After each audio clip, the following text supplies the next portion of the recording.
Abu Dahda, dia lebih bahagia punya harta di akhirat daripada di dunia. Kenapa? Harta di dunia ini Pak, yang Bapak makan jadi kotoran, yang Bapak tabung jadi rebutan nanti anak ahli waris kita. Nah, apa kehebatan sedekah? Satu, sedekah itu kata Nabi memperpanjang umur. Kok bisa Ustaz? Coba lihat Pak, kalau orang dermawan, jangankan masih hidup, sudah mati saja orang doakan. Coba, orang dermawan sudah mati saja orang masih doakan. Contoh, ada orang tetangga kita rajin betul sedekah waktu hidup, pas meninggal maka orang lewat di kuburnya, dia akan singgah dulu, baik ini Pak Haji nih, waktu hidup rajin betul yang dekasi masjid. Itu yang ada kipas angin di masjid itu sumbangan dia. Itu yang ada mic di masjid sumbangan dia. Ayo kita kirimkan Fatihah, Al-Fatihah. Meskipun sudah meninggal 20 tahun yang lalu, orang masih doakan. Ini yang disebut umur yang panjang. Di Makassar ada sebuah masjid namanya Masjid Sudirman, dekatnya Bank Sulsel.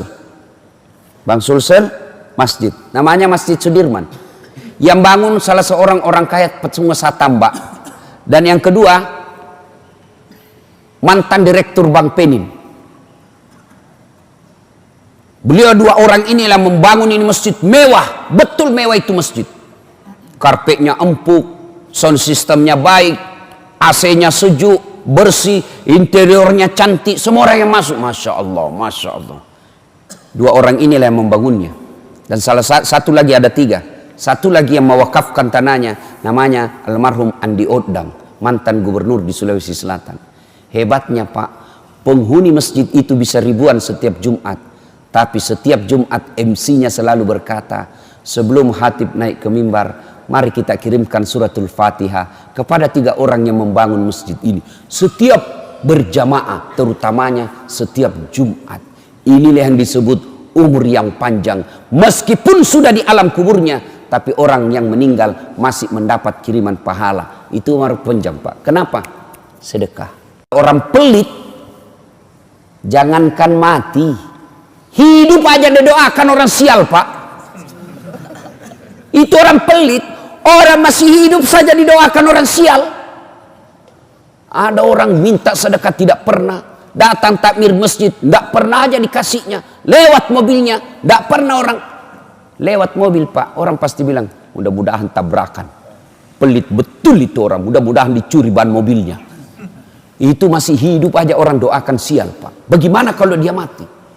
Orang Bugis kata kalau dia orang mati, andrai lah wajahmu, dupai. Coba bayangkan.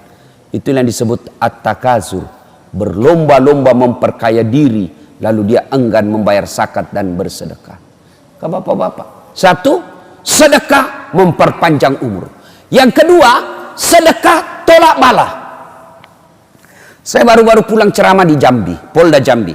Saya berkenalan dengan salah seorang perwira tinggi di Polda tersebut. Dia cerita, suatu ketika ibunya sakit.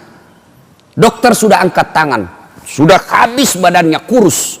Dokter tidak menemukan penyakitnya. Sampai dia marah-marah ini polisi. Dia bilang, karena ada adiknya yang disekolahkan menjadi dokter dan dokter spesialis, marah sama adiknya. Kau disekolahkan sama orang tua jadi dokter, kok tidak bisa kau obati ini penyakitnya ibu? Marah-marah betul. Saya ilmu saya terbatas, tidak bisa. Suatu ketika ada orang mau masuk pilkada, maka dia mau jual pesantrennya Pak. Bayangkan, gara-gara pilkada dia mau jual pesantrennya. Nauzubillah min zalik. Lebih sadisnya lagi, dia jual dengan manusia yang ada di dalamnya. Apa ndak bajingan orang seperti ini Pak? Ini polisi, seorang polisi, agamanya tidak terlalu paham soal fikih. Dia kasihan lihat ini orang, penghuni pesantrennya belumlah cukup 20 waktu itu. Kasihan ini pondok, mau dijual dengan penghuninya, bukan pondoknya dia kasihan Pak. Anak santri yang ada di situ, dia kemana ini kalau dia dijual dengan orang-orangnya? Inilah Pak, politisi kadang-kala begini Pak. Kalau mau pilkada baik betul agamanya, pakai serban, pakai gamis, masuk masjid, kayaknya soleh sekali. Pasang baleho, fotonya pun dia balik, Pak. Pernah Bapak lihat itu politisi fotonya? Kan biasa kalau foto itu di atas kepalanya, Pak ya. Ini di bawah kepalanya. Baru dia tulis di balehonya, siap jungkir balik untuk rakyat. Itu politisi, Pak. Yang percaya, Pak, kalau Bapak mendengar perkataan politisi, jangan baper, Pak. Jangan bawa perasaan. Bapak sakit hati. Nah, dia belilah itu pesantren, Pak. Setelah dibeli, diperbaiki kamarnya, dia Masya Allah. Setelah itu dia bawa orang tuanya, saya tidak usah sebut rumah sakitnya, tapi rumah sakit Kristen. Setelah diperiksa, ditahu ini, Pak, justru Kristen yang tahu penyakitnya. Ini penyakit gampang ini. Disembuhkan, Pak, dioperasi sekejap, sembuh. Dan sampai saat ini, Pak, segar bugar itu ibunya. Dia bilang, inilah akibat sedekah saya, Ustadz. Saya beli itu pesantren. Tolak bala. Bayangkan. Yang tadinya semua dokter sudah angkat tangan. Dengan sedekah, tolak bala, Pak. Itu Nabi sudah jelaskan. Jadi bapak-bapak di sini, kalau ada di sini prostat, asam urat, kolesterol, obati dengan sedekah. Ibu-ibu, ada suamimu mulai selalu berpikir poligami, tolak bala dengan sedekah. Betul, Pak. Ibu bangun sholat tengah malam, nggak usah curhat kiri kanan. Kita lihat, ibu-ibu mau tahu ciri-cirinya suami selingkuh? Mau kawin lagi? Ibu mau tahu ciri-cirinya? Satu, handphonenya pakai password. Mencurigakan sudah itu, Bu. Yang kedua, setiap terima WhatsApp, SMS, masuk kamar mandi. Curigalah kau. Pasti ada sesuatu yang tidak beres. Nah, kalau sudah begini suami, tidak usah kau curhat sama tetangga. Apalagi curhat di Facebook. Tak kusangka kau begitu. Romantis ketika kau masih muda. Semakin kau tua, semakin menjadi-jadi. Tidak usah curhat seperti itu. Gimana caranya? Ibu bangun sholat hajat tengah malam. Ambil minimal 2 rakaat. Syukur-syukur bisa sampai 8 rakaat. Selesai itu ibu berdoa. Ya Allah, Engkau yang menitipkan rasa cinta dalam hati suamiku. Ya Allah, palingkan hatinya kepadaku. Ya Allah, ini ada duit saya 1 juta, ya Allah. Sedekah tolak bala. Mudah-mudahan suamiku terhindar dari wanita jahat. Bismillah. Coba amalkan. Yang jadi masalah kalau suaminya juga bangun sholat tahajud. Dia tolak bala juga, Pak. Ya Allah, ini ada duit saya 1 juta, ya Allah.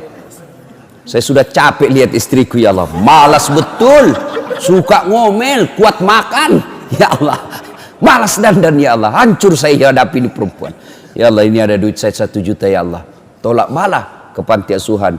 Mudah-mudahan 1 juta ini istriku ikhlas saya kawin lagi. Bingung malaikat, yang mana doa dikabulkan? Sedekahlah, Pak. Sedekah tolak bala. Dan yang kedua, keutamaan sedekah. Sedekah itu tadi 1 tolak bala. Kedua, memperpanjang umur. Yang ketiga, sedekah itu Allah ganti berkali-kali lipat. Ringkas kisah. Dibelilah ini pesantrennya. Sudah dibeli pesantren, Pak. Apa yang terjadi? Subhanallah, dapat bantuan dari pemerintah Indonesia untuk membangun pesantrennya. Berapa bantuannya? 2 miliar. Makin berkembang pesantrennya itu, Pak. Luar biasa. Akhirnya hebatnya lagi, yang keempat, keutamaan sedekah membuat doa terkabul. Sambung lagi kisahnya nih Bapak polisi. Semenjak dia jadi polisi, tugasnya selalu di luar Jambi. Tidak pernah dapat SK Jambi. Ibunya berkata, nak, kau kembalilah tugas di kampungmu ini. Saya makin tua, saya mau senang lihat kau bertugas di kampungmu. Dengan izin Allah, doa ibu tersebut dikabulkan, anaknya tugas kembali ke Jambi. Maka bapak-bapak, ibu-ibu, kalau mau doamu cepat dikabulkan, bersedekahlah. Dan demi Allah, tidak ada orang bangkrut gara-gara sedekah. Apa bapak pernah ada di komplek ini? Ustaz, itu yang di sudut rumahnya kaya betul dulu itu Ustaz. Cuma karena rajin sedekah bangkrut dia. Bapak pernah dengar itu? Yang bangkrut bukan sedekah, yang bangkrut gara-gara poligami. Bukan. Apa? Selingkuh. Oh, selingkuh bikin bangkrut, Pak. Ya. Diperas bapak sama ceweknya. Woi, belikan saya sepeda motor. Kalau tidak, saya share di Facebook ini foto kita yang berdua. Hancur, Pak. Sudah dibelikan sepeda motor, minta lagi dibelikan kulkas. Belikan saya kulkas. Kalau tidak, ku share ini di Facebook. Sudah dibelikan kulkas 2 minggu, belikan saya AC berdiri. Mati, habis, Pak, gara-gara selingkuh. Poligami halal. Oh, poligami halal, Pak. Yang penting bapak berani. Penting bapak berani. Yang penting bapak berani. Ya. Nah, ibu bapak, saudara-saudara sekalian. Dan berikutnya, sedekah pelit. Tidak ada orang suka yang pelit, Pak. Percaya itu, Pak. Tidak ada orang senang orang pelit. Saya tanya ibu-ibu, senang suami yang pelit atau dermawan? Dermawan. Bapak-bapak senang yang menantu dermawan atau pelit? Dermawan. Senang tetangga yang pelit atau dermawan? Dermawan. Tidak ada orang suka orang pelit. Bahkan orang pelit sekalipun tidak suka sama orang pelit. Rumus itu, Pak. Dia jangkau ke rumahnya, pelit betul itu. Padahal dia juga pelit. Itu jeleknya orang sifat pelit, Pak. Bersedekahlah. Bu ibu, sedekahlah. Karena harta yang kita miliki, kata Nabi, hanya 3. 1, yang habis kita makan. 2, yang hancur kita pakai. Yang ketiga, yang telah kita sedekahkan. Emas, ibu. Emas. Ayo ibu. Gelang, cincin, kalung, anting, emas 70 gram. Siapa yang punya, Bu? Siapa? Begitu ibu meninggal, siapa yang punya? Istri kedua. Suami kawin lagi, dia kasih, ini sini emas mantan istri saya. Ibu menderita di kubur, suamimu enreyen di tempat tidur dengan pengantin baru. Maka bersedekahlah. Adik-adik, kalian mau menjadi pengusaha muda, tidak usah kau baca motivator. Tidak, lebih kau belajar sedekah.